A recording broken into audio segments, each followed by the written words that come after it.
hoje eu estou com uma pessoa aqui bacana que eu conheci já tem um tempo já, né? Que a gente fez trabalho junto. E hoje eu fiz o convite, ele está à disposição hoje para a gente conversar um pouco com ele, que é Ronaldo Dias, mais conhecido como Ronaldo Pulsação, que é o nome artístico dele. E aí eu quero saber logo de cara, né, agradecer a sua vinda aqui e saber se você é filho de Camaçari, se não é, quando chegou aqui. Uhum. Primeiro, muito obrigado, viu, Rui, pelo convite. Me senti muito honrado em participar do seu podcast, um podcast sério, né, um podcast que traz conteúdos com coerência, com respeito aos convidados. Então, eu agradeço muito ao seu convite e estou à disposição, né? Vamos conversar. Então, eu sou de Camaçari, na verdade eu nasci em Salvador, né? Nasci em Salvador, e a minha mãe só foi me colocar no mundo lá em Salvador e eu vim para Camaçari. Então, eu sou filho de Camaçari há 42 anos, tenho 42 anos de idade e estou aí, na labuta. Então vamos lá, porque quem nasce em Salvador basicamente é da região, né? Uhum. E queria saber de você o seguinte, como foi sua vida, assim, a infância aqui, em que bairro, como é que você viveu sua infância? Foi uma infância básica, como a gente vê em todos os brasileiros, né? Uhum. Como é que foi? Como você falou, né? Uma infância bem típica de brasileiro, né? De baiano, lutador, né? A minha família sempre batalhadora, meu pai trabalhou desde cedo, né? Com 13 anos de idade ele já começou a trabalhar como mecânico. Então eu morei no bairro do Ficam quando eu era bem novinho, bem quase bebê, eu acho que uns 3 anos de idade. Eu acredito que uns 8 anos mais ou menos de idade eu fui morar no bairro do Mangueiral, né? Onde eu fiquei até eu enfim, me casar, que tive o meu primeiro casamento e tal. Mas é isso, sou de Camaçari desde de pequenininho. E, enfim, sempre... Você perguntou também sobre onde eu trabalhei, no caso, né? Também. Sobre a questão de como foi a infância. De aprendizado, né? Sim, sim. Você fez o colégio normal, né? Estudou Sim. tudo normal. Mas quando você começou a trabalhar mesmo... Massa. Então, eu comecei a trabalhar desde novinho, a partir dos 9 anos de idade. Trabalhei numa oficina de correia fibras, que fica no Gravatá. Trabalhei, enfim, nessa oficina. Trabalhei vendendo picolé, quando eu era novinho também, na cidade, na época ali na Praça Abrantes. Eu também vendi picolé, também vendi. Já engraxei sapato quando era pequeno. Não cheguei a engraxar sapato não, mas eu vi uma galera engraxando. E eu vendendo picolé pela cidade. Já trabalhei em várias coisas, em empresas privadas, no Polo. Já trabalhei também na construção da Firestone. Inclusive, a gente estava falando em off, né? Com relação a esse trabalho meu.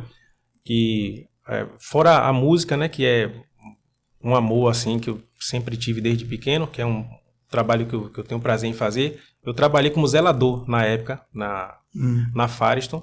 E, por incrível que pareça, fora a música, foi o trabalho que eu mais gostei de fazer. E lá, literalmente, eu limpava banheiro, enfim, estava lá naquela luta, mas eu gostei muito porque o meu chefe, eu tinha como um mentor, né? Um cara que me ensinou muitas coisas, assim, como se um pai ensinasse para um filho. Então, ele me ensinou literalmente, como você apertar a mão de um homem. Ronaldo, ele tinha um jeitão de falar imponente, que ele era militar, careca, gordão. Chegava na sala dele, Ronaldo, você tem que apertar a mão do homem assim, rapaz. Aí ele pegava em minha mão, olha no olho do homem, não sei o quê. Questão de horário, né, que eu sou muito pontual, você percebeu hoje na minha chegada muito aqui. Muito bem. Então, ele me ensinou muita coisa.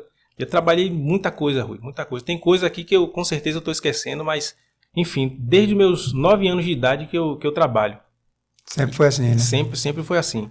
E aí o meu primeiro trabalho musical com música, assim, para, de fato, ser remunerado foi na Casa da Criança.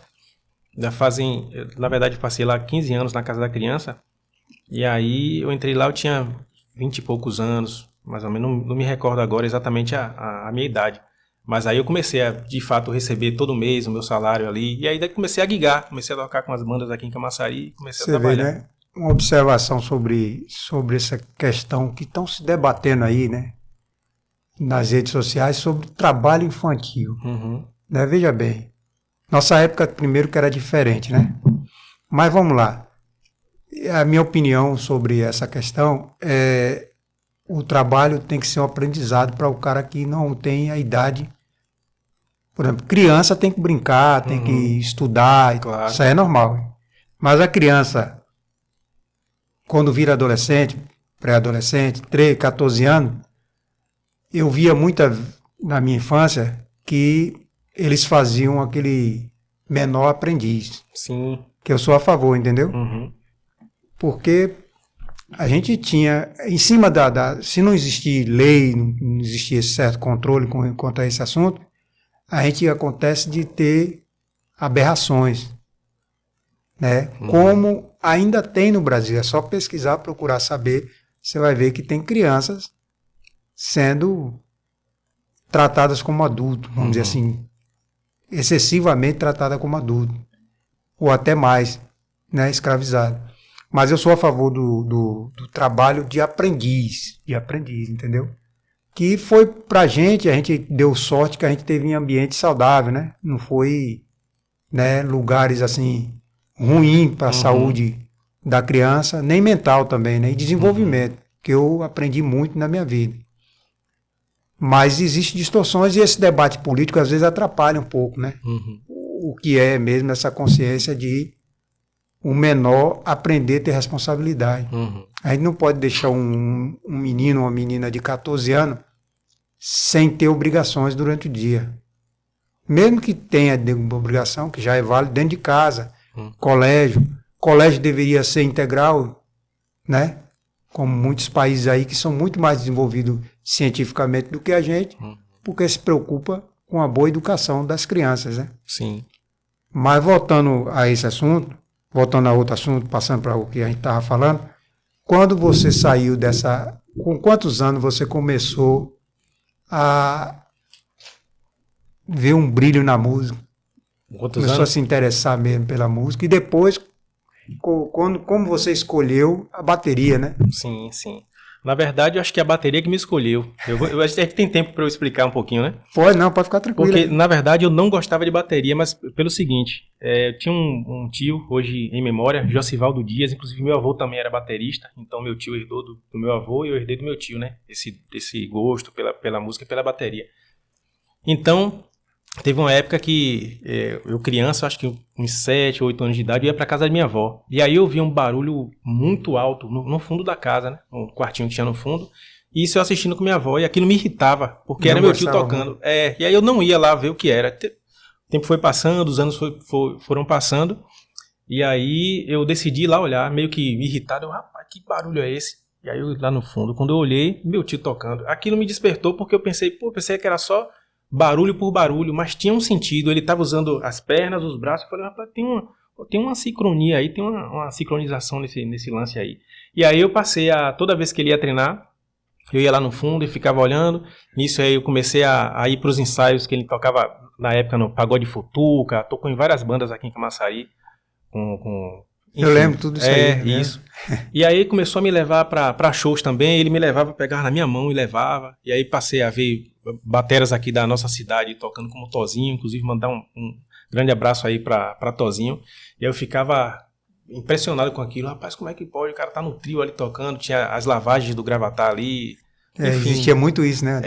E aí eu acho que praticamente foi o primeiro batera, depois do meu tio, que eu vi tocando assim, foi Tozinho. E aquilo me despertou. Eu tinha mais ou menos, como eu falei, uns 7 a 8 anos de idade. E aí eu pedia sempre para meu tio montar uma bateria para mim, né? Para montar um esquema com balde e tal, que era mais ou menos o que ele usava lá na casa da minha avó. E aí ele nunca que fez por conta de tempo, as demandas dele. E aí eu passei a vender picolé para poder comprar os baldes para poder fazer minha bateria. Então a minha rotina era essa, até porque quando eu quebrava os baldes de minha mãe, aí como um bom baiano caía no cacete, né? Aí apanhava. E aí eu falei, não, eu tenho que comprar meus baldes para fazer minha bateria. Então eu vendia picolé. Na oficina onde eu trabalhava de correia fibras, eu pegava as latas de resina, levava para casa, e aí eu fazia de bateria, pegava a tampa de leite. Enfim, uma história que é parecida com a maioria da história dos bateristas, né? A maioria dos bateristas começam assim, tocando em baldes, em latas. E assim foi o meu início. Então, com 9 para 10 anos, foi que eu comecei a me interessar mais firme, né? E quando você pegou numa bateria mesmo, a bateria pela primeira vez, se eu não me engano, eu já tinha uns 11, 12 anos de idade. Eu estava tocando no fundo de casa, nas latas, e aí tinha uma vizinha que tinha uns parentes que tinham músicos, tinha uma mulher, uma musicista que cantava, eu até esqueci o nome dela agora. Mas enfim, eu estava lá treinando no fundo, e aí de repente minha mãe falou, tem um pessoal aí que veio ver você batendo nos seus negócios aí. Aí a mulher veio ver, não, pode continuar menino, continua aí. Ela de braço cruzado, olhando. E aí resumindo, quando terminou, ela falou, você quer fazer um som comigo? Eu toco no barzinho de vez em quando e tal. Então foi a primeira vez, quando ela me levou na casa dela, ela tinha um estúdio improvisado e tinha uma batera. Tinha até uma Mapex lá. Que felicidade, hein? Pô, isso é demais.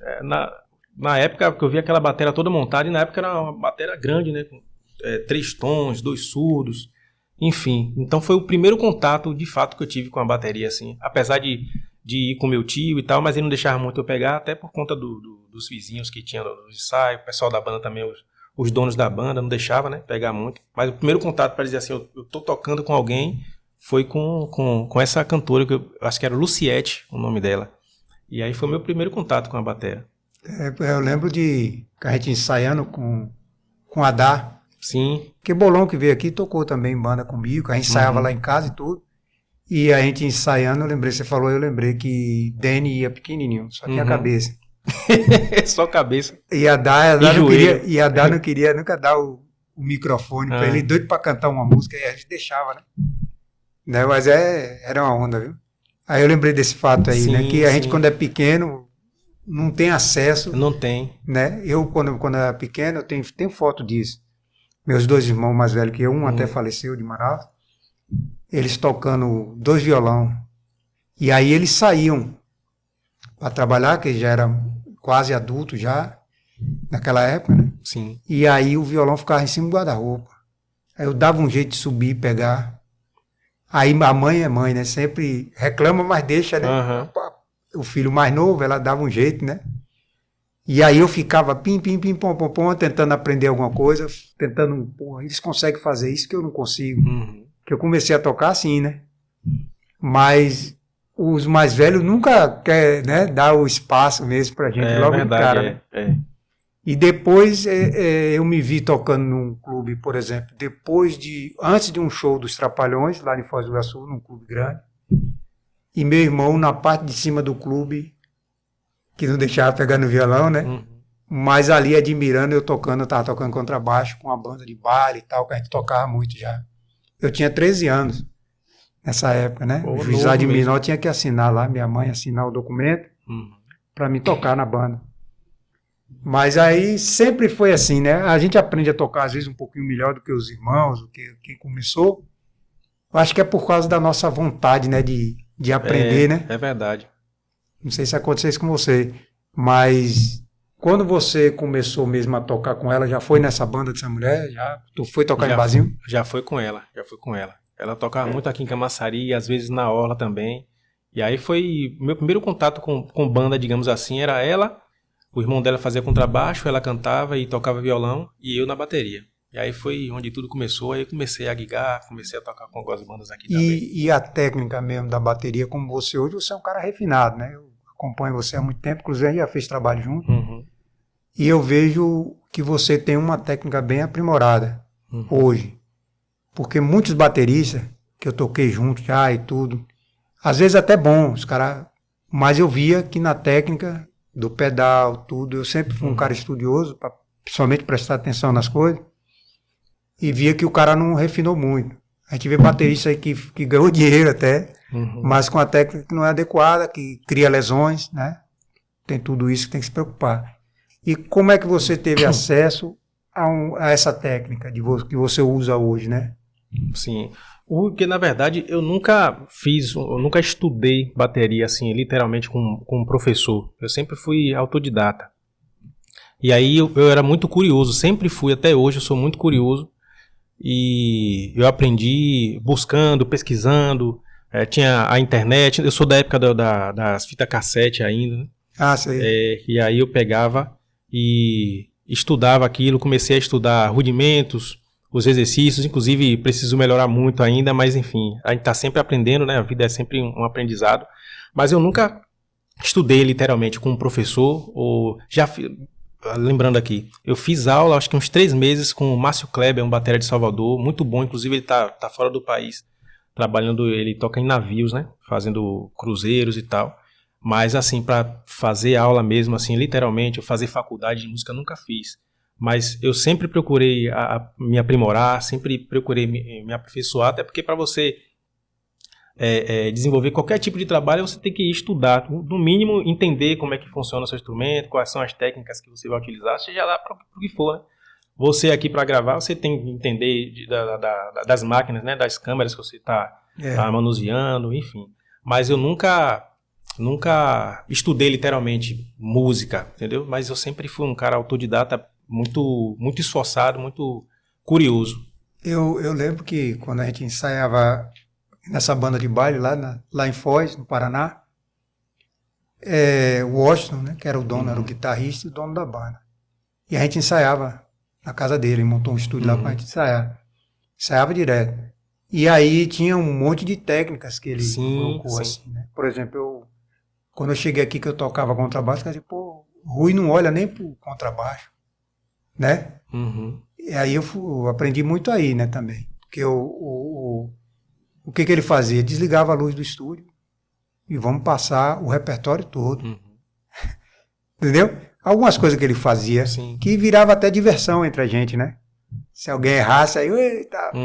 E a técnica de utilizar a mão, como é que é a pegada no contrabaixo, o dedo. Se você, por exemplo, vamos dar um exemplo aqui.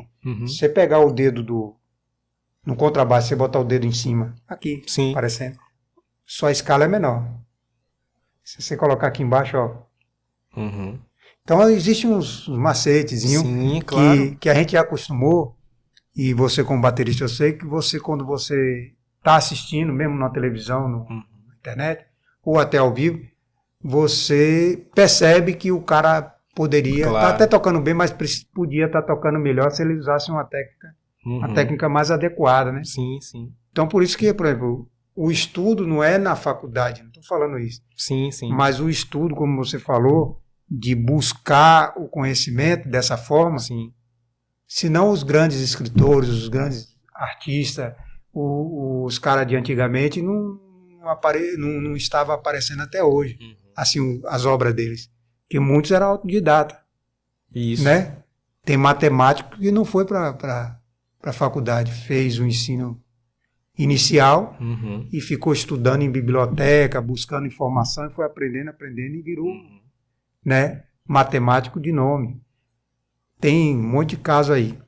Agora, por exemplo, essa questão da técnica, né, antes da gente falar dos trabalhos, falar um pouco de técnica, né, que eu estava vendo aqui, né, por exemplo, você utilizou só a música baiana ou você utiliza outros tipos de ritmo, de estilo, de música para desenvolver seu trabalho, até de aprendizado, né? Na verdade, eu sou um cara bem eclético, assim, eu gosto de ouvir de tudo um pouco, gosto muito de música instrumental, acho que a música instrumental abre muito a sua mente, porque é uma música, digamos assim, mais livre, né? No sentido... o jazz, mas não no sentido tim, mas no jazz no sentido da filosofia de tocar mais livre. Então o instrumental foi uma música que abriu muito a minha mente assim.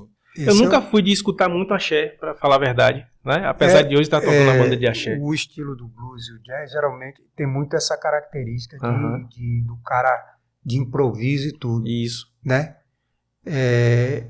Apesar de muitos ler partitura e tal, mas os caras não ficam presos aquilo, entendeu? Isso. Shows. É isso que encanta. É verdade. E aí, você falou que não escutou muito axé, não acompanha muito assim dessa forma, tão intensa. Aí eu lembrei de outros artistas. Por exemplo, se você pegar Armandinho, Luiz Caldas já teve depoimento dele falando que estuda muito rock, jazz, blues. Lalo, o batera de Luiz Caldas, por exemplo, eu fiz uma entrevista com ele já tem alguns anos, né? Lá no Papo em Dias. E aí ele falou, Ronaldo, eu nunca fui um batera de axé, eu nem escutava direito axé, mas aí eu escutava rock and roll, tocava rock, usava pedal duplo e tal. E aí surgiu a oportunidade de tocar axé e eu caí pra dentro, fui pesquisar, estudar. Hoje o cara é referência, né? Inclusive, uma das minhas referências no axé é Lalo. Inclusive, mandar um abração para Lalo. É interessante, né? Então, por exemplo, a gente descobre, a gente passa a entender que, por exemplo, o músico, para ele ser mais completo, ele tem que buscar de várias fontes diferentes, Sim. Conhecimento. Sim. Pelo menos dos que eu ouvi falar, que são muito, muito bons, referência mesmo para a gente, né, no instrumento, todos eles são nessa base, de buscar, por exemplo, teve uma vez que Armandinho e Luiz Caldas, eu falo isso porque eles são referência aqui para a gente, né, na Bahia e no Brasil. Mundialmente, também, sabe por quê? Teve uma vez aí, eu não sei que ano, faz muito tempo, que os dois fizeram um dueto ali de guitarra, guitarra baiana, os dois usando lá e tal, e fizeram as músicas, gravaram as músicas, e lançaram lá nos Estados Unidos, né, em outros países.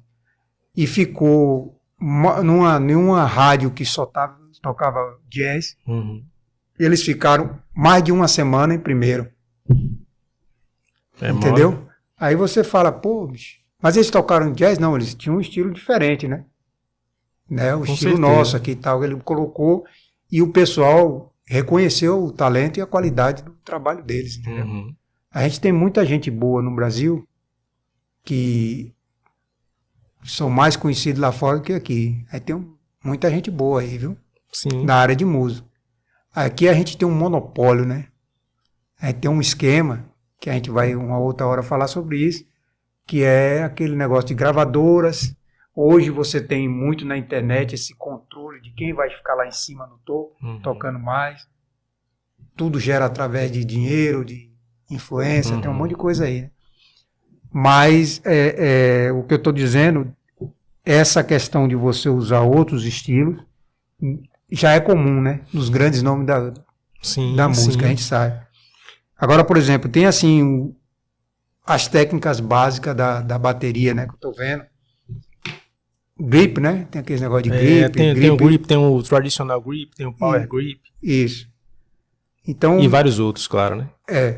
Então, quer dizer, me explica aí mais ou menos para o povo entender, né? Por exemplo, esse estilo aí de pegada, de técnica, né? Sim, por exemplo, o power grip, eu não vou falar que eu uso ele porque eu não uso, né? Até porque é uma técnica muito difícil. O próprio, como é o nome dele, meu Deus, o batera do Angra, Bruno Valverde, inclusive, ele fala que é uma técnica muito difícil, principalmente de você manter a técnica, que o traditional grip é essa pegada de você, eu tô sem baqueta aqui, você coloca a baqueta aqui e toca assim. Por dentro, né? Meio que ao contrário. E é uma técnica... Assim, né? Isso. E é uma técnica perigosa, inclusive. E usa as duas mãos usando do mesmo jeito? Não. Ou só uma? Geralmente só uma. Geralmente só uma. E é uma técnica até perigosa, porque se a pessoa não tiver a manutenção certa, causa lesão. Inclusive, o próprio Bruno Valverde não usa mais essa técnica. Eu não lembro exatamente por quê. Dá problema no túnel do carpo, né?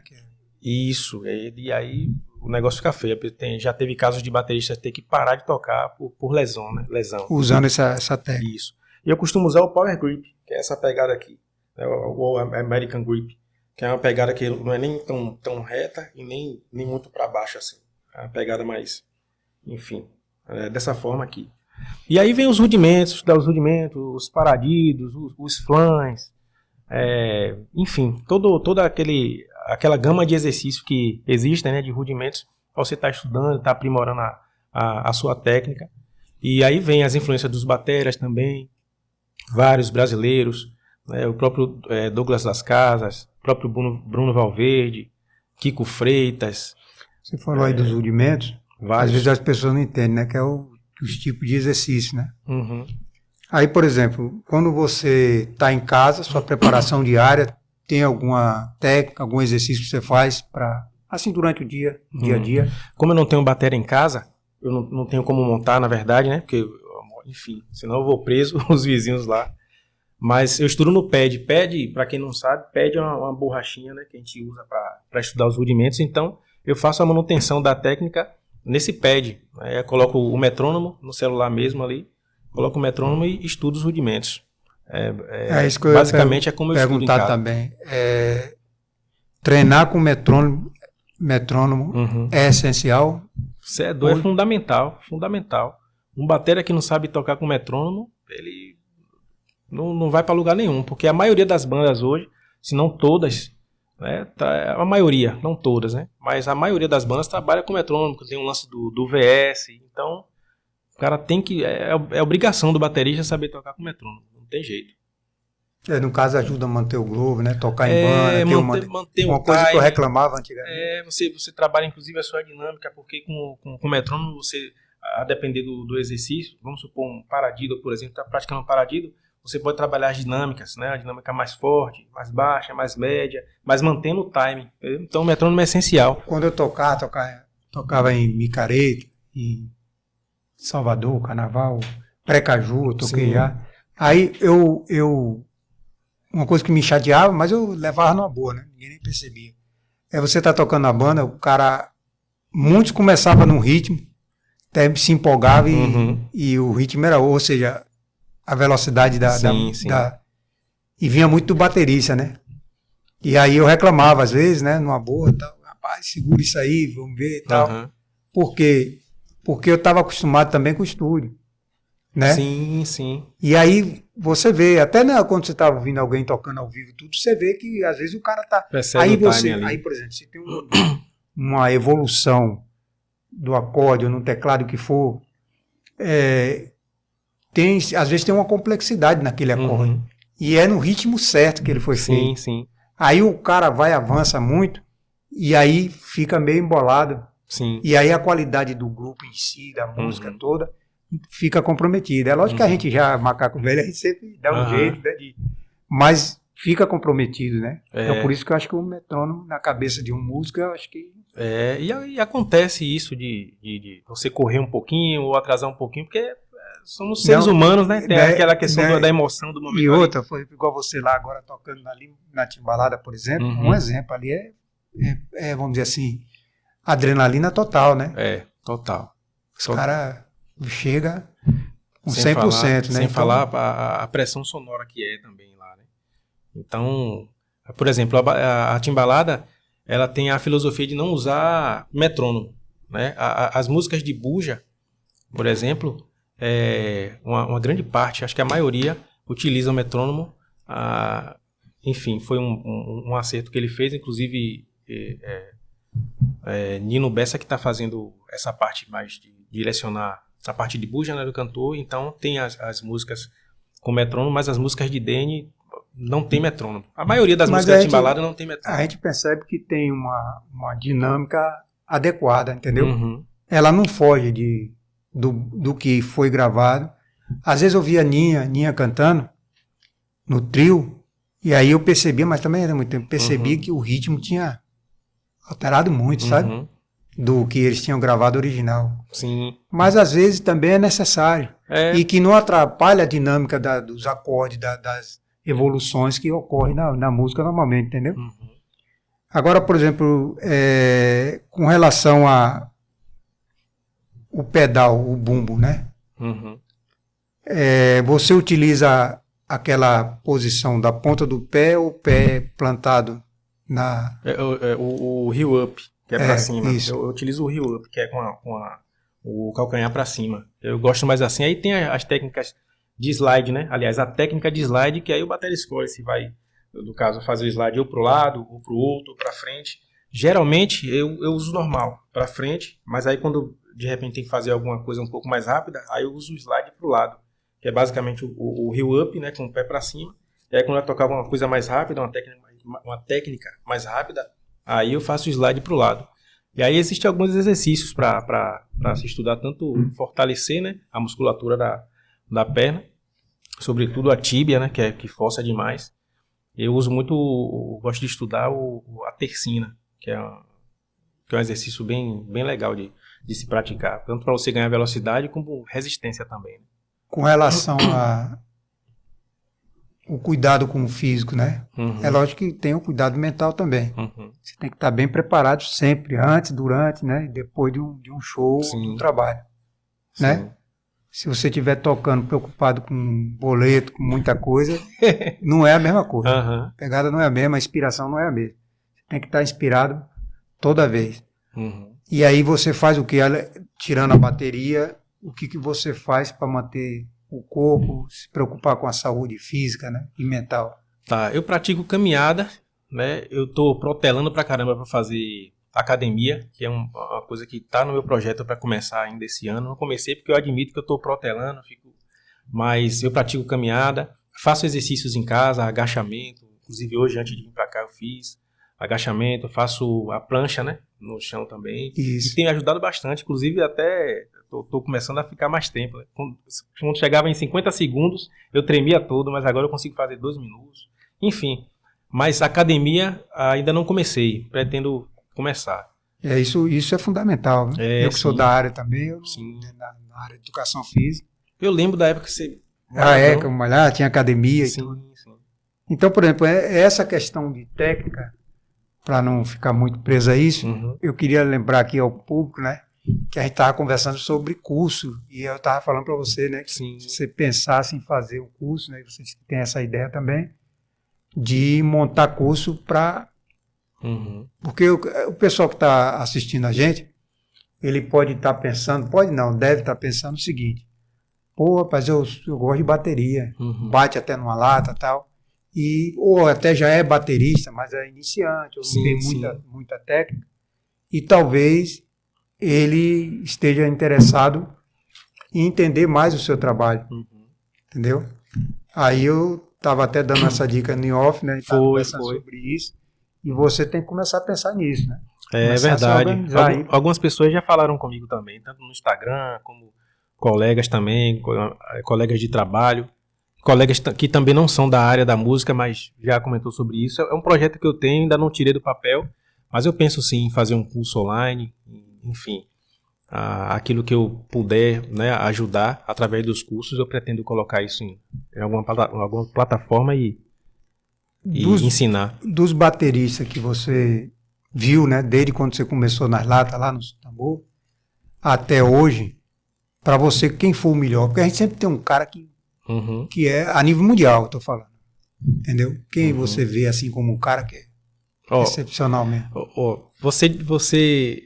Eu sei que tem vários, né? É difícil dizer um assim, mas tem aquele, quando eu era criança, assim, que eu dizia assim, pô, eu quero ser igual a esse cara. Eu acho que a maioria dos bateras fala dele, que é João Baroni. João Baroni... Pô, eu ia falar. João Baroni, eu queria ser João Baroni. Porque Baroni, eu tocava até nessa banda de baile quando saiu o Liverpool. Lembra o Liverpool? Sim. Né? Que era com Sting, né? Esses caras. E o baterista lá tem um estilo parecido. Sim. Assim que surgiu lá, surgiu o cara Baroni. Só que Baroni é mais refinado do que o cara. Né? Veio com uma técnica um pouco mais apurada. Mas o estilo é igual. A gente teve uma época aqui no Brasil, década de 80 para 90 e tal, que a gente tinha muita banda, Legião Urbana, que você olhar lá fora tinha alguém parecido. As bandas de rock and roll estavam em alta nessa área, né? E existia, não era, vamos dizer assim, até por respeito ao nosso trabalho todos aqui no Brasil, não era bem uma cópia, mas era parecido. Tinha várias bandas assim, entendeu? Sim. Nesse período.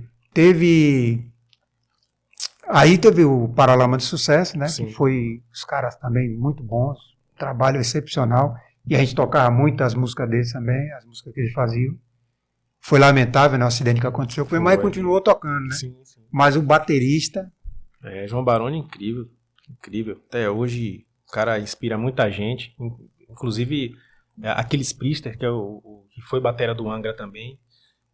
Tocou muitos anos no Angra, inclusive estão fazendo até um show aí, acho que é uma turnê no Brasil, com ele tocando, mas enfim, ele fala muito, inclusive ele faz turnês com João Baroni, um turnê de workshop, aí ele já levou Kiko Freitas, João Baroni, e ele mesmo fala que João Baroni era o cara que ele olhava assim, pô, quero ter o setup igual desse cara. Não, e outra, a montagem dele ali, o setup ali. Lindo demais. Então foi... aquilo que eu te falei, não é que é o melhor, mas pra mim, né, eu como criança que queria, a gente sempre tem uma inspiração, minha inspiração era João Baroni naquela época, eu queria ser João Baroni na época. Aí, por exemplo, a gente tem muitos bateristas aí, né, claro. A nível de Brasil e a nível mundial. Por exemplo, teve o baterista de Michael, né, que tocou mais tempo com ele, o cara é bom pra caramba, mas, por exemplo, teve algumas músicas que quem gravou não foi ele. Porque a gente tem, eu falei aqui com o Bolão, que a gente tem essa diferença. Por exemplo, aí tem bandas aqui no Brasil tem muito isso. Bandas que é boa para gravar em estúdio. Músico, né? Não é banda, Sim. músico. Você tem Roupa Nova que gravou um monte de música aí para outras bandas Sim, no Sérgio estúdio, Erval, ninguém sabe. batera. Ninguém sabe, entendeu? Não é divulgado porque, Sim. mas porque a pegada no estúdio ela é diferenciada, ela tem que ser tudo certinho, né? Você não pode ter uma batida errada fora ou alguma coisa, né? Tudo certinho. O que acontece? E tem um músico de show, que o cara também é fera no show, sem diminuir nenhum dos dois, certo? Mas Acontece cada um muito isso. Eu lembro que teve uma época que os caras vinham me buscar aqui para poder gravar em Salvador, isso é muito tempo. Aí gravava de madrugada, que era mais barato, né? Mãe, eu nem lembro quem é as bandas, você já teve Sim. tantas assim. Porra, chama o cara lá porque a pegada era diferente, entendeu? Principalmente no contrabaixo. O contrabaixo, se você não tiver com os dedos calejados, bem trabalhados, o som não sai igual, não. Quer ver uma coisa? A mesma coisa de um jogador, ele para uma semana, quando ele volta, o ritmo, mesmo treinando, não é a mesma coisa. Verdade. Em todas as áreas. E na música é assim, se você ficar um tempo sem pegar no instrumento, você amolece a ponta dos dedos, sente diferença. as articulações e já. Sim. Você vai tocar porque você é experiente, você dá um jeito. Mas não é a mesma coisa. Não é não. O som não sai naquela qualidade, entendeu? Então Verdade. é isso. Aí, no caso, vamos entrar aqui no nosso trabalho, né, que a gente fez. Tem uns anos já, né, que foi antes da pandemia, né? Isso. Em que a gente fez a voz de Camaçari, né? Sim. Tá bem lembrado desses fatos tudo, né? Verdade. E ali a gente teve, junto com a secretária, né? Que era a Márcia Tude, na época. A gente fazia reunião diariamente, um negócio muito bem elaborado. Não foi feito assim, vamos fazer de qualquer jeito, né? Esse dia a gente estava fazendo uma gravação e a pessoa não se preparou muito. Gastou mais tempo, muita falha, correção o tempo todo para fazer num determinado assunto que a gente foi fazer. E quando você se prepara e tira e vai, parece que é um negócio chato. Não sei se você percebia lá que era movimentação danada, né? O tempo todo. Via assim. Porque a gente colocou eu como diretor da TV, né? Que era um programa de TV, apesar de ser feito no teatro. Mas a visão era TV, para ser apresentado no canal da TV Cultura e tal. E aí, rapaz, foi uma loucura, porque, por exemplo, Márcia colaborou muito com a gente, porque ela deu espaço para se montar os setores, né? A gente colocou os setores, não sei se você lembra. Aí tinha Nau, cara excepcional, um cara muito bom no que faz, muito competente, que foi chamado, que foi conversado, teve reuniões lá com a gente, várias e tal. Ele montou o time dele, como eu estava lhe falando ali, que foi uma montagem dentro do conhecimento que ele tinha com os músicos, pegou os melhores, inclusive você, né? Nino, todos os caras muito bons. E aí a gente já viu esse lado. Depois teve a parte de dança, teve um grupo que ensaiava diariamente, preparava tudo. Teve o Dingo, né, que foi, né, montado lá com o Guida. A Guida gravou no estúdio e tal, o Dingo do evento em si. O que mais? Teve a parte de decoração, foi um pessoal diferente. Tudo teve equipe, né? Montada, grupos, né? E para conduzir isso aí deu trabalho, sabe? Deu muito trabalho. Só não deu mais porque a gente estava sempre antecipando os problemas, né? Debatendo e discutindo. E aí teve um estúdio, né, que fazia a gravação ao vivo, como se estivesse gravando a parte de áudio dentro do estúdio mesmo, levava os equipamentos mesmo, tudo, fazia toda a captação. Tivesse lá na bateria, tinha vários microfones, né? Tudo. No teatro tinha 2 microfones especial que ficava em cima, assim, na parte da frente, bem em cima, que pegava a emoção do público. Tudo isso aí, tudo calculado, né? E aí eu estou falando isso para o público também, que muita gente não soube disso, não viu, né? Tem gente que não viu. E às vezes está vendo uma reprise que eu passo aí no canal, passo alguns lances. Mas o que você achou desse trabalho, né? Agora eu quero ver sua visão, né? Como é que você foi chamado, quando você começou lá e tinha o estúdio, um estúdio separado também só para gravação, para treinamento, né? Para os ensaios, né? Os ensaios do pessoal, né? Isso, a gente ensaiou lá no estúdio de JR. Inclusive ontem teve a inauguração do estúdio dele, né? Tá muito bonito, muito massa. Parabéns a Jota. E foi muito massa, foi muito desafiador, né? Fazer esse trabalho. Um trabalho fácil e difícil de fazer. Fácil no sentido de que toda a equipe, como você falou, foi muito bem escolhida. Então a equipe pensava como equipe, né? Não tinha ninguém ali pensando individualmente em aparecer, enfim. Estava todo mundo pensando em fazer o projeto dar certo. E difícil no sentido que a gente tinha que ter muito cuidado, né, com os candidatos, tinha pessoas bastante inexperientes, então a gente ali não era apenas músicos, né, tocando, a gente às vezes trabalhava com psicólogo, tinha gente que chorava no estúdio, tinha gente que se tremia todo no estúdio, a gente trabalhava com psicólogo de fato, a gente chegava, não, calma rapaz, aí brincava, aí conversava com a pessoa, relaxe. Não, um cara incrível, não, é um ser humano do coração gigantão, o coração de Nau é do tamanho dele. Um pai do pessoal, né? De todo mundo, de nós e dos candidatos, dos cantores. Então foi um trabalho muito desafiador, um trabalho lindo de se fazer. Até hoje a gente lembra com muito carinho desse trabalho. Inclusive ontem encontrei Nau também na inauguração do estúdio de JR, ele falando, pô, Ronaldo, que trabalho incrível a gente fez, velho. Trabalho muito massa. Inclusive era pra gente ter dado continuidade fora a parte, enfim, fazer alguma coisa nesse sentido. É uma coisa que eu já cheguei até a pensar nisso, sabe? Uhum. Entendeu? Da gente usar a própria televisão, né, que a gente tem acesso aqui facilmente, e criar um projeto parecido, sabe? Sim. Que eu acho mais enxuto, mas isso é possível. Sim, depende sim. de querer fazer, entendeu?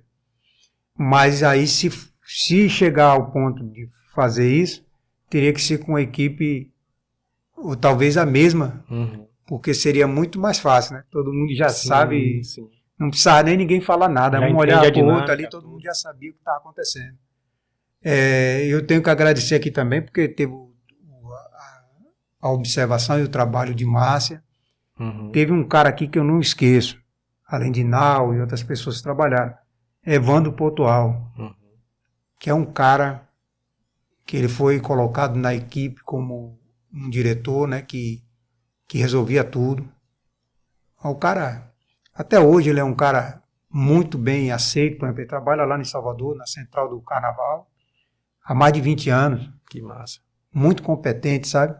Cara, e sem falar na amizade, né, porque, veja bem, ele casou. A amizade que eu tenho com ele poderia até ser daquele negócio, não, o cara, ele está aqui porque ele conhece todo mundo, tem amizade com o secretário, com isso, não. Foi exatamente pela competência dele, entendeu? E o resultado final, eu, por exemplo, na televisão, hoje eu recebo um monte de elogio, mas muita coisa foi por causa da competência dele, a maioria. Sim. Né? Então, e Nau também, eu conheci Nau nesse período. Eu vi que também, até principalmente no segundo A Voz, ele tinha um trato com as crianças, que as crianças via ele até como um pai ali. Mas era um paizão. A gente olhava pro lado, ele tava na coxinha ali, Nau se acabando de chorar ali, todo mundo. Às vezes se emocionava, a gente olhava um pro outro e chorava por ver a emoção do cantor. Foi incrível demais, ficou na história esse projeto aí. Muito porque, bom. Por exemplo, eu no meu trabalho eu ia até falar, né? Por exemplo, eu era muito radical nisso aí.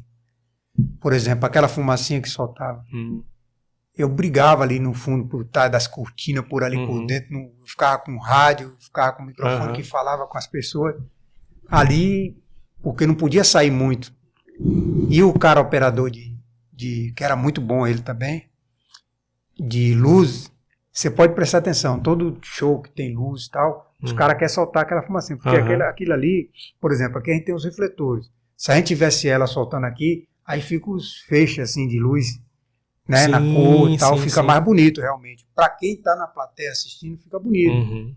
Só que quando é para televisão, é mais complicado. Eu tenho um grupo aqui, que eu usei muito esse grupo, que tinha o pessoal até do The Voice, os caras que mexiam com a parte de iluminação do The Voice e tudo. Sim.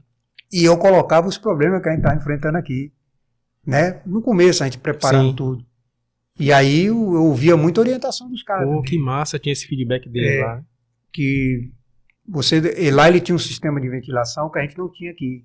A gente tinha ventilação, mas a de lá era apropriada para esse tipo de evento e fazer esses efeitos. Sim. Certo? Se você olhar aí, depois na internet, você for olhar, você vai ver que o cara está aqui com essa nitidez que a gente está aqui, porque não tem a fumacinha, e no fundo você vê a fumacinha, né? Aquele efeito, e você tem um equilíbrio. Aonde eu consegui, teve até um que brincou comigo, falou assim, aonde tem fumaça tem fogo. KKK brincou uma vez, né? Mas aí ele explicou que, por exemplo, eu tinha que, no caso, diminuir a intensidade da fumaça. Entendi. Né? E aí eu tinha que ficar controlando. Teve dia de eu ligar a máquina lá no fundo, para não sair muito, que já estava... E quando tinha muito, a imagem não fica com aquela qualidade que você vê hoje, se você olhar aí na internet, tá aí, você vê a qualidade. E me preocupei tanto com a qualidade da imagem, como a qualidade do áudio. Sim. Entendeu? Por isso que foi para o estúdio, né? Do Grilo lá, né? Que os caras fizeram um trabalho de 100%. Muito massa. Muito bom. Quem escuta hoje, eu sempre falei, na reunião eu falava, o que vai ser visto depois, na internet ou em algum lugar, vai ser o resultado final. Então, se a gente der um vacilo, o resultado final vai sair com defeito e vai, daqui 10 anos, vão estar falando e observando os erros, não as qualidades. Porque quando você tem uma quantidade, uma porcentagem de erro um pouco maior, é o que, geralmente os caras procuram uma agulha lá no palheiro, né? Para poder dizer, pô, ali devia ser assim. Verdade. Imagine se você deixar espaço, né? Você vacilar. Com certeza, é. Então, para você foi uma época boa, né? Boa demais, inclusive de aprendizado. Você pôde não só colaborar, mas aprender muito com toda a equipe, tanto com os músicos e com o Nau também, enfim, um aprendendo com o outro, um apoiando o outro, e foi muito massa. Nino já tocou comigo, ele era adolescente, o meu irmão que mora em Manaus, caçula. E a gente fazia uns barzinhos aí e tal, e Nino já tocava, já era bom, viu? Nino já tinha uma tendência. Você conheceu o Nino ali, né? Na coisa eu já tinha tocado com ele antes. Nino, eu nem tocava bateria ainda, aliás, nem gigava, né? Não tocava com bandas não, só gostava de bateria e tal na época. Você vê que, ainda chamando de velho não, o cara tá durinho, tá novinho. Mas... Ele não envelhece não. É, a mesma cara o tempo todo, eu abusei direto com relação a isso aí. Mas Nino, eu conheci há muitos anos atrás, eu já ouvia falar de Nino, ele tocava com o nome uma banda de axé das antigas, rapaz. Eu esqueci o nome da banda agora. Que tinha um cantor do cabelo vermelho, tal, tudo com tanto tomate, lugar aí, com várias bandas. Mas enfim, conheci nessa época, que foi quando também inauguraram o estúdio dele, que Nino também já teve estúdio, quer dizer, ele tem, mas tá alugado, mas ele trabalhava com estúdio também. Eu lembro disso. E aí eu conheci Nino nessa época, eu nem ligava. Aí eu fui pra essa inauguração do estúdio, a galera, pô, fiquei uma felicidade, pô, Nino. Quando ele falou meu nome, eu até brinco com ele com relação a isso aí. Ele, ô Ronaldo, tudo bem? Eu por dentro, porra, o cara falou meu nome, o cara me conhece, pá. Mas Nino é um cara bacana demais, uma inspiração, inclusive, não só como músico, mas como pessoa. É que ele vem da família Bessa, que é tradicional em Camaçari. Isso. Essa área de música. São os caras, Roberto, né? Todos os caras que tem lá na família são tudo cara. Primeiro como pessoa, né? Sim. Que eles são... Eu lembro do Tenente Bessa, né? Que eu ia muito ali, ele dava aula de música. Ele fala sobre o avô dele, né? Que ficou cego num acidente de carro. E continuou vivendo, né? Não desistiu da vida de nada e começou a usar a música, né? Como meio de vida mesmo. Foi legal. A experiência com o Nino mesmo, pra mim, foi essa época do barzinho e tudo. E ele, menino, quando a gente tocava, né? Lá tinha a banda Arte. Isso. Né? Que eu ia muito lá. Tava sempre... Uma vez eu cantei em Arembebe, cantando mesmo. Com a guitarra e a banda Arte me acompanhando, né? Ainda do Nino ali devia ser menino ainda. né? Muito novo. Mas foi... O pessoal, aqui em Camaçari, a gente tem, como o Bolão estava falando, a gente tem um monte de gente boa. Com certeza. Sabe? Com certeza. Mas eu acho que o pessoal é muito pacato. As pacatas que eu falo assim, não é acomodado em si, porque são bons. Para ser bom, você não pode ser acomodado. Você não aprende, não desenvolve a técnica. Mas eu não sei se é falta de apoio, porque a gente também não pode ser vítima de só viver de vitimismo. Não. Não pode não, Rui. E é uma coisa que eu tenho aprendido muito, viu, Rui? Inclusive com os livros. Eu leio bastante, eu amo ler livro, sobretudo aqueles livros que realmente eu vejo posso... você... E o livro tem me ensinado que você não pode ser acomodado não, velho. Botar a culpa no Estado, no governo, botar sebo na canela e correr atrás, meu irmão. É porque você, se você prestar atenção, você vai ver que com tudo que está acontecendo, você vê um aqui, outro ali, sobressaindo bem. Aí você vai olhar o comportamento do cara, você vê que o cara tá, né, não baixou a cabeça, está correndo atrás e evoluindo, entendeu? Porque se você for olhar, você vai ver as crises mundiais, toda época de guerra e tal. Sim. Você olha as empresas, o histórico de algumas empresas que cresceram, a maioria foi enquanto os caras estão chorando e estão vendendo lenço.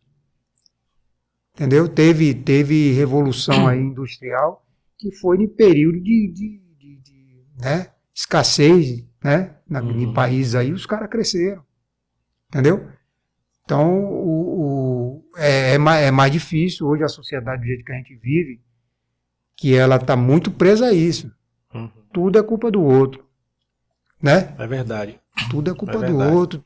Tá ruim, é culpa disso, daquilo. O negócio não anda. Na verdade, tudo, até a questão política. O maior culpado não é o político, é o povo. Né? O que o povo dá de... O que o político faz para que o povo seja conivente com tudo é a falta de educação, né? Um ambiente adequado para o cara desenvolver, crescer. E aí fica essa troca. O público, quando vai votar, vota errado, não pensa muito, às vezes é enganado, porque o cara às vezes coloca uma máscara no período de campanha. Ainda tem isso. Ganha o público, aí eu não estou falando de lado nem nada, estou falando de questão política mesmo que acontece no nosso país. Né? Tem países aí, por exemplo, teve um período aí, acho que foi na Califórnia, período que Arnold virou governador da Califórnia, Arnold Schwarzenegger, que foi no meio do mandato de um governador, se não me engano, que a população fez um movimento e conseguiram, por lei, fazer uma nova eleição. No meio do mandato do cara, tirou o cara e foi quando o Arnold entrou. Teve a lei nossa, se a gente for olhar, ela está previsto isso. Entendeu? Mudança de governo, tirar impeachment, né? Tudo isso. Mas a população é tão acomodada que ela aceita. Você vê que o cara às vezes está errado já no começo do governo. E o pessoal aceita para passar aqueles 4 anos. Aí chega perto do final do mandato, às vezes isso quase todos fazem assim, dá uma melhorada, começa, né? Publicidade hoje é grande, e aí o cara volta ainda de novo, né? Então a gente tem que... Aí os que são beneficiados com a força de vontade própria são aqueles que não baixam a cabeça, como você disse, tem aprendido muito. Né? Por exemplo, você teve um momento de dificuldade no aprendizado da bateria. Teve um momento de você olhar, e eu falo isso porque eu vejo por mim também, de você olhar assim, pô, bicho, eu não consigo fazer isso não está entrando, entendeu? Claro. Quantas vezes eu já abdiquei de tempo de brincar com os colegas, ou já adolescente, ou já adulto já, e eu abdicar de sair, de dar um rolê para poder estar em casa estudando, pesquisando, muitas horas. Às vezes estudar 4 horas por dia. Rapaz, não é mole não. Quando eu consegui comprar minha primeira guitarra, juntei dinheiro, nem sei quantos anos lá. E aí ia na casa do cara, pegava ônibus, tudo para ir até a casa do cara, que é um bairro distante. E quando chegava lá, o cara não tinha chegado ainda, que trabalhava na Itaipu, né, de funcionário lá na montagem da Itaipu Binacional, né? E eu passei umas 2 semanas já com dinheiro, aquela ansiedade para ter a primeira guitarra. Não era guitarra importada boa, não. Era uma guitarra. E aí um dia, eram as 7 horas da noite, eu esperando na frente da casa dele, que eu não queria nem entrar, mas a esposa dele, a mãe dele, entra, não, eu quero ficar aqui fora. Lá não era, naquele período não era muito perigoso. E aí ele chegou, aí me deu no estojo, mostrou, rapaz. Aí paguei e vim embora. Chegou em casa, aí eu ficava treinando, né? Uhum. Aí teve um dia que eu fiquei umas 6 horas da noite, eu peguei a guitarra com fone de ouvido. Até aqui agora eu tenho 2 guitarras, né? Tem uma Telecaster da Fender e tem uma Ibanez preta. E aí quando eu quero fazer alguma coisa, eu coloco o fone de ouvido. Sim. Aí, 2 horas da manhã eu posso fazer meu som, tirar o estresse, Isso, que não incomoda ninguém. eu uso pra isso, né? E aí eu ficava, aí um dia eu peguei, eu lembro desse dia como fosse minha mãe batendo no quarto. Quando eu abri a porta, estava tudo fechado, tinha uma cortina escura que eu fechava tudo, ficava tudo só a luz do quarto. Era de manhã já, véio. Então acho que você viria à noite e o dedo ficava com calo de sangue, né? Então, por exemplo, quando você quer alguma coisa, em qualquer profissão, eu acredito nisso, a dedicação. Claro, né? claro. A disciplina. Disciplina é tudo. Tudo, em qualquer profissão, o que vai fazer a pessoa ter alguma evolução é a disciplina. Você tocou em que bandas? Quais as bandas que você tocou? E depois, assim, você fala os nomes, tal, como é que foi? E me fale aí agora como é que você entrou, foi através de quem, como é que entrou e como é que você está se sentindo lá no trabalho com a Timbalada. Você fala na Timbalada, né? A Timbalada, na verdade, aí vamos voltar aqui à Voz de Camaçari, né? Porque eu acho que foi na segunda edição que teve os jurados, eu acho que um dos jurados era Dene. Eu acho que foi na segunda edição, Dene, não foi? Foi Dene. Do Kids, né? Foi isso. Foi. Foi na primeira? Foi na primeira. Isso, foi na primeira, foi. Então, ali ele já tinha me observado, não como um possível músico, mas enfim, já tinha, é daqui de Camaçari, tá, beleza. E aí, enfim, o tempo foi passando, os anos se passaram, muitos anos depois da Voz. Surgiu a oportunidade, e eu fiquei sabendo através do próprio Dene, que ele estava no aeroporto. E aí ia ter uma mudança de alguns músicos, inclusive o batera também. E aí ele, conversando com o diretor musical, e pô, velho, e aí, vamos pensar em um batera e tal.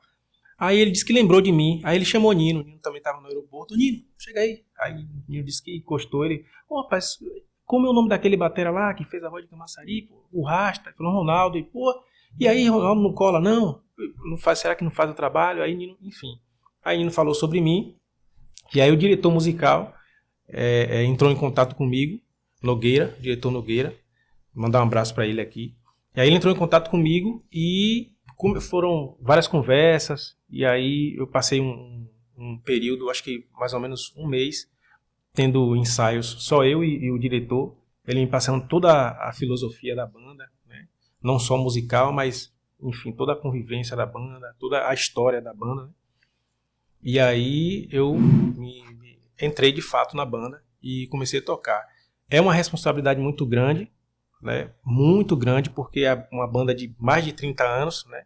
Já passaram grandes músicos e foi com muito respeito e muita responsabilidade que eu assumi a bateria da banda, inclusive para ser um batera de fato, porque todos os bateristas que passaram, na verdade, eram percussionistas. Eu lembro de alguns que eu conhecia até. Tipo, o cara do sul, daí bota aqui para tocar bateria e tal. E faziam muito bem, com maestria, mas não eram bateras de fato. Tipo, eu estudei para ser um baterista. E aí foi a proposta que eu recebi de Dene e do diretor musical. Ó, a gente está trazendo bateria, você tocar, seja um batera dentro de uma banda que não tinha um batera de fato, assim, apesar de que tinha um cara tocando bateria. E aí foi um desafio para mim, um desafio em vários sentidos. Primeiro, pela idade da banda, é uma responsabilidade muito grande tocar na Timbalada. Carlinho Bloch é um cara que tem um conhecimento sobre parte o criador de tudo aquilo ali. De pele, né? Vamos dizer assim. Né? Os caras são fortes. O pai de tudo ali. E a pressão sonora, porque você tocar bateria no meio de toda aquela pressão sonora não é fácil. Eu até falo, não tenho vergonha de falar isso, que nas primeiras semanas de shows, meus braços ficavam doendo de fato. Os músculos parecia que eu tinha ido para academia e malhado só braço. Mas é questão de adaptação, porque você tem que mesclar um pouco de... Não é força bruta, você tem que imprimir mais pressão para que a bateria ressaísse. e ao mesmo tempo não podia soar com força, sabe? Então, hoje eu já tô na... Técnica, né? E aí hoje eu já tô adaptado, hoje eu já entendo as nuances da banda, já sei aquele momento que eu tenho que imprimir mais pressão, aquele momento que eu posso aliviar mais um pouco, mas tem sido prazeroso, muito prazeroso trabalhar com a banda. Danny é um cara incrível. Eu tinha outra impressão de Danny, né? Eu confesso, não pela postura dele, né?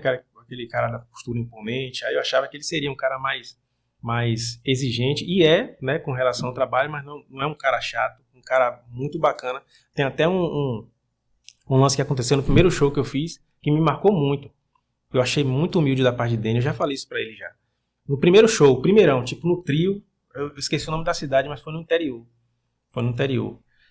E aí beleza, a gente subiu no trio, aí Danny pediu pra galera ficar em pé. Galera, fica em pé aí, quero falar uma coisa aqui. Ele pegou o microfone interno e começou a falar. Aí eu tremendo, pensando, rapaz, será que vai dar pressão? Muito pelo contrário. Chegou, Ronaldo, seja muito bem-vindo, pra mim você já é um timbaleiro, sinta-se à vontade, vamos tocar, vamos se divertir, seja bem-vindo. A galera aplaudiu, aquilo, tipo, me relaxou. Falei, porra, eu só tenho que fazer o que tem que ser feito. E aí foi massa o primeiro show, e aí foi indo, e já tem um pouco mais de 2 anos que eu tô lá. E o ambiente entre os músicos lá, como é que é o ambiente lá, como é que eles tratam você? A galera muito tranquila de se trabalhar, todo mundo respeita todo mundo, cada um tem suas religiões, mas todo mundo respeita todo mundo. Cada um respeita a sua, né? Demais. Inclusive tem gente na banda que é evangélico, muita gente pergunta se eu sou evangélico, pela minha postura, seu jeito, né? Muita gente pergunta, eu não sei porquê, mas... Agora você vê, né, ali é uma democracia religiosa, porque eu via, tinha os encontros lá, né, antes de ir para o gueto ali para fazer o ensaio de domingo, que eu ia direto. Danny passava com o carro ali em casa e uma vez eu fui até com febre. Sim. Ele, não, vamos, aí eu ia. E eu gostava dessa festa porque ela acaba cedo, você não perde noite nem nada, é um negócio bacana, né? Até pelos horários da lei, né? Isso, E aí eu lembro que eles faziam uma reunião, né? Carlinhos Brau, o pessoal fazia uma reunião lá na casa da mãe de Brau. Tinha uma casa ali. Depois você sobe ali, né? Aquela ladeirinha ali, né? Sim, ladeirinha, né? Um dia eu vou lhe contar um dia. Eu falei ladeirinha, porque tava eu e um colega meu que a gente foi. Na época eu tinha academia. E aí Danny passou aí, a gente foi pra lá tal. Aí ele já deixava os ingressos tal, dar o que fosse pra gente. Aí você sabe aquela parte de cima onde fica mais os artistas e tal. E aí ele botava a gente lá. Tipo, aí, onde é os camarotes lá, né? Isso. Aí eu ficava lá e tinha lá Luana Piovani às vezes, Fábio Assunção, Romário, esses caras, tava tudo lá em cima. Tudo na boa, né? Tranquilo. Aí eu lembro que a gente terminou. Primeiro foi um dia que eu tava com febre, cansado e tal. Aí eu tô lá sem dançar, todo mundo. A Ivete tava lá com o marido lá embaixo, dando a volta lá. Sim. Aí ele, tocando e tal, ele deu o toque a Brau. Porque Brau sempre falou lá que todo mundo que vai pro gueto dança, ninguém fica parado. Aí ele deve ter dito, né? Desafiou lá e disse, vai ter um cara aí que tá parado. Eu tava em pé quieto, mas tinha mais outras pessoas. Aí Brau cantando lá, sumiu. Ele pulou lá, igual um menino, né? Andou, subiu ali aquele alambrado, né? Que é de material antigo, né? Subiu e eu tô aqui, quando eu vi que pegou na minha mão, levantou assim, tinha a câmera me filmando, tudo, disse assim, porque só você não tá dançando no gueto? Narizão dele. A minha cara, porra, que vergonha, que situação. Já pensou? Era assim as brincadeiras. Teve outra brincadeira também, que foi Ninha e Danny, aquele negócio da bacurinha, né, que vou comer, não sei o que, bacurinha de dona não sei quem. Lembra, não sei se vocês brincam assim ainda, mas tinha essas brincadeiras. Sim. Daqui a pouco eu tô vendo, vou comer a bacurinha de Aninha, minha mãe, Ana. Porra, bicho, as brincadeiras pesadas, era pesada. Aí o povo não se liga, tá nem aí, é o filho da puta, me deixa que eu vou lhe acertar. É mole. Aí um dia depois entrou, tinha jornalista da TV Bahia, tinha um monte de gente conhecida dentro do camarim, onde tinha aquelas frutas, não sei se agora tem, né? Frutas, tem, comer, sim, aquelas sim. coisas tudo. Só que no final tinha guerra, velho. Nego pegava uma melancia nas costas do cara, ela aberta, né? Ela Hoje tá mais devagar, mas ainda tem. rápido. Quando o nego faz aniversário, então, meu irmão, se prepare, viu? Porra, bicho. Aí tá eu e ele assim. Aí a gente ficou na porta, foi pra perto da porta. Eu disse, vai de fininho pra porta que vai sobrar. Que a jornalista da TV Bahia já tinha sobrado. Tinham jogado suco nela, um monte de coisa. Aí ali, era assim. Aí eu fui, a gente saiu. Os caras correram na gente naquela ladeirinha ali, bicho. Foi mesmo? Com os 4 com fruta atrás da gente subindo ali. É mole, velho. Entendeu? Aí você vê que a gente já estava acostumado com os caras, foi uma convivência bacana, um período que eu ia lá muito.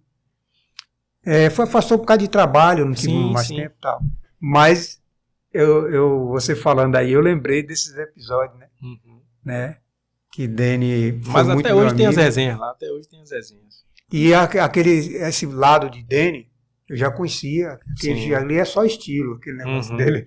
Mas ele é um cara Não, cara bacana. brincalhão, Pra tranquilo. você ter uma ideia, às vezes a gente, eu e Nino, como somos aqui de Camaçari, às vezes a gente vai tocar lá e fica ou muito tarde, ou enfim, tá no horário do almoço, o Dene chama, não, vamos almoçar aqui em casa, a gente almoça com ele lá.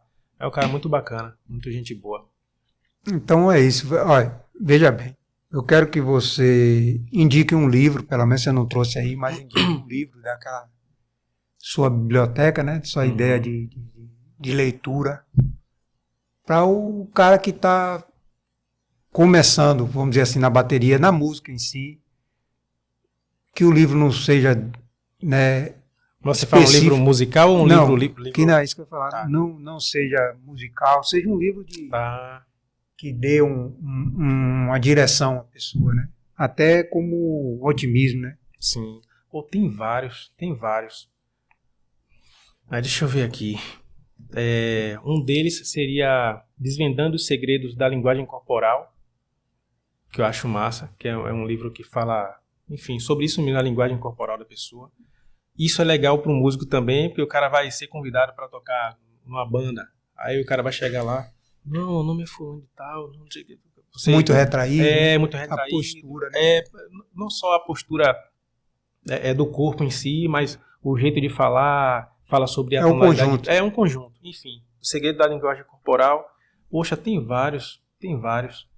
Tem a Lei da Atração, que é um livro legal também, que tem tudo a ver comigo também, esse de você ser uma pessoa positiva, sabe? Inclusive, só abrindo um adendo aqui, eu já praticava a Lei da Atração quando eu era criança e não sabia. Quando eu era pequeno, Rui, meu sonho era sempre foi tocar bateria, era meu sonho, tipo, sabe, aquela loucura mesmo de criança. Enfim, quando tinha a virada do ano, ao invés de eu ficar com minha família se abraçando, eu pegava os 2 pauzinhos que eu tinha de pé de goiaba, ia pro fundo de casa e levantava pro céu dizendo pra Deus que um dia eu queria tocar bateria, sabe? Legal isso aí. Até me emocionou, mas... Porque isso influencia, né? Emociona, porque eu lembro dessa época com carinho, assim. Até meu avô, antes dele falecer, tem até uma tatuagem aqui que eu fiz em homenagem a ele. Ele dizia pra mim, ele já fragilizado ele dizia, meu filho, eu espero que você consiga, através da música, através da bateria, o que eu não consegui. E aí eu sempre vivi com esse lema, sabe? De correr atrás e tal. Mas é isso. Sempre pensar positivo. Então, isso aí entra na parte da lei da atração. Eu sempre pensava, um dia eu vou tocar em banda. Eu pensava, poxa, seria massa um dia eu viajar de avião. E hoje eu viajo o Brasil todo, né? Com a Timbalada. Tenho essa oportunidade. O dia de ensaio lá é quando? Por exemplo, nós estamos agora, hoje é quarta-feira, né? Hoje é quarta. Não tem um dia certo, não. Mas geralmente é dia de terça ou quinta. Por exemplo, essa semana vai ter ensaio amanhã, né? Quinta-feira vai ter ensaio. E lá os ensaios são dobrados, tipo... Vai ser das 13 às 19 horas, os ensaios. Direto, né? Direto. E outra coisa, eu costumo dizer que a Timbalada é como se fosse um motor. Todos os instrumentos ali conversam um com o outro. Então, não existe ego ali. Não existe eu chegar lá e eu vou aplicar o que eu... Não existe. Porque um instrumento conversa com o outro. Então, de repente, uma frase, uma virada que eu fizer não tiver... conivente com a bacurinha, com o surdo, voltar e... Existe um maestro? Assim, claro, alguém que controla? Claro, o maestro Nogueira, o diretor musical, foi o que me convidou. E aí ele fica no ensaio, né? Orientando, fica no ensaio, orienta. Direcionando, né? Isso. Aí, claro, aí muita coisa passa por Dene, mas ele faz a direção, aí tem o consenso de Dene, e aí aquele arranjo, aquela música é ensaiada daquela forma que é pensada por ele lá, mas tem sim. Pô, legal isso aí. Queria que você falasse aí no seu no caso, no seu Instagram, você usa mais, né? Eu uso mais o Instagram. Eu gostaria de que você falasse aí o endereço. E lá também tem esses livros, né? Que você indica sempre. Tem vários livros. Hoje, Rui, na verdade, os livros me salvaram, sabe? Porque você lê bons livros faz a sua mente expandir, sua mente abre e você fica atento a muitas coisas. Os livros, na verdade, tem gente que pensa que a pessoa que é um leitor como eu, pensa que a pessoa tá querendo mostrar que é mais inteligente que os... Mas não tem nada a ver com isso, não. Eu falar igual a Joel J, ele costuma dizer que os livros, ele lê livros para tomar boas decisões. Então os livros é basicamente para isso, para você saber tomar boas decisões. Muitas vezes até você elimina o estresse, né? No livro. Isso. Você sai de uma realidade, às vezes. Isso. Ou entra numa realidade, depende do livro, né? Isso eu levo o livro para tudo quanto é lugar. Tô no aeroporto, você vai me ver no cantinho lendo. Tô no ônibus com a banda, eu tô lendo. Ligo a luzinha de leitura, tô lendo. Todo momento eu tô lendo. Antes de vir para cá eu li pelo menos um capítulo, no mínimo um capítulo por dia eu leio. Mas tem muitos livros, então meu Instagram, basicamente eu falo sobre isso. Eu mostro os meus trabalhos como músico, como batera, falo sobre livros. No meu Instagram eu falo sobre educação financeira, sobretudo para músico, porque eu já tive a oportunidade de trabalhar com músicos que literalmente gastaram tudo. Inclusive eu vi demais isso. Oxe, eu toquei com a cantora, não precisa citar o nome não, mas o produtor dela, fui na casa dele pra gente viajar, acho que foi pra Recife, eu acho que foi em 2018, foi em 2019, e aí ele falou: Ronaldo, você tem ideia, você sabe aqueles pacotes do Pai Mendonça? Aí eu lembro, tinha as orelhinhas assim, aquele saco ali eu derramava no colchão do hotel quando eu recebi, porque na época não tinha Pix, essas coisas, né? Era. Ela pagava em dinheiro. Isso. Aí ele derramava. O Ronaldo ficava olhando assim, não sabia o que fazer. Resumindo, o cara estourava tudo. Ele mesmo falou: Ronaldo, se não fosse essa casinha que você tá vendo aqui, eu tava literalmente acabado financeiramente. Porque, enfim, os livros ensinam inclusive isso. Porque tem livro pra tudo, né, Rui? Acho que o livro principal é a Bíblia. A Bíblia é o pai, é a mãe de todos os livros. Mas se você quer aprender a se comunicar, você tem livro para isso. Quer aprender sobre educação financeira, tem livro para isso. Quer aprender sobre a sua saúde física, tem livro para isso. Então, acho que a solução de muitos problemas assim tá dentro dos livros. Entendeu? Meu Instagram, você falou o arroba lá, Instagram, né? já vi isso que eu ia perguntar de novo. Ronaldo Dias Pulsação. E tem o Instagram do Papo em Dias. Não sei se eu posso falar aqui também. Pode, tranquilo. Eu tenho um canal no YouTube. O nome do meu canal, muita gente confunde, né? Diz, o canal Papo em Dias. Na verdade, Papo em Dias é um quadro dentro do meu canal. Mas o nome do meu canal é Ronaldo Dias Pulsação, igualmente no Instagram. E tem o Instagram do Papo também, que é o Papo em Dias. Então, no meu Instagram pessoal, o Ronaldo Dias Pulsação, eu falo basicamente sobre isso. Posto os meus trabalhos com as bandas que eu toco, falo sobre educação financeira para músico e dou dicas de livros. Basicamente falo porque sobre isso. Hoje em dia tem muita gente que ainda tem aquela resistência de estar na rede social, entendeu? Uhum. Conheço muito, tem amigo meu aí que tem uma foto no Instagram, entendeu? E as pessoas estão, na verdade, está evoluindo ainda, né? A gente cresceu muito rápido as redes sociais, mas ainda tem uma limitação, né? Tem muita gente boa aí que não coloca, né? Sim. Suas experiências. Eu conheço também muita gente boa, não só na área da música, mas gente até da saúde que poderia todo dia produzir um conteúdo ali e agregar na vida de outras pessoas. E tem muita coisa boa. Sim. Sabe, né? A gente critica a rede social, mas tem muita coisa boa. Tem sim. Muita mesmo. É só saber filtrar, né, Rui? O negócio está tanto que tem umas pessoas, por exemplo, tem vários debates, tem organizações aí, como assim, OAB, tem o CREMEP, tem tudo. Tem uns aí, por exemplo, agora mesmo, de como é que fala? De enfermeiros, que colocou uma lei, né? Circular entre eles lá para poder controlar as ações dele na rede social. Não sei como é que ficou isso e como é que vai ficar. Eu ouvi dizer que adiaram a publicação no Diário Oficial, sei lá, teve uma coisa desse Sim. tipo aí. Porque foi uma manifestação muito grande dos enfermeiros. Não foi enfermeiro, não, minto, errei. Nutricionistas. Uhum. Não é nutrólogo, não, porque nutrólogo Sim. é médico, né? Nutricionistas que estavam numa situação, botando tudo, por exemplo, eu sendo um nutricionista, se fosse o Sim, caso, sim. eu mostro um cliente com autorização dele, antes e depois. Uhum. Tudo isso não pode. A nova resolução que eles criaram, não pode mais isso, não pode indicar medicamentos, porque também ele não é nutrólogo, ele é nutricionista. Sim. Um monte de fatores que travou, eu tive lendo algumas coisas, travou todo o profissional dentro da internet. A educação física ainda não vejo tanto, mas já tem um controle. Uhum. A OAB sempre teve com relação à publicidade Sim. e tudo, né? Quando eu formei em Direito, uma coisa que a gente estudou muito foi ética, né? Profissional, é bem rígida mesmo. Uhum. Então, a gente, em cima disso, a gente vê que a internet, a rede social era importante, pô, Claro, claro. né? E aí tem que ver, hoje está se adequando. Estou falando isso porque as coisas estão se adequando. Uhum. Tem uns políticos que falam em controle da internet, aí ele usa como base as aberrações que acontecem, e sempre houve. Sem internet existia aberrações, Sim, né? Abuso, tudo isso sempre teve. sim. Aí o que acontece? Aí hoje aparece mais porque a gente tem rede social. A rede social tem que estar adequada também. Uhum. Adequada como? Já existe crimes na lei. Né? Antes da internet já existia crime que o cara comete na internet. Entendeu? Então, Uhum. por isso que a gente tem que evoluir bastante.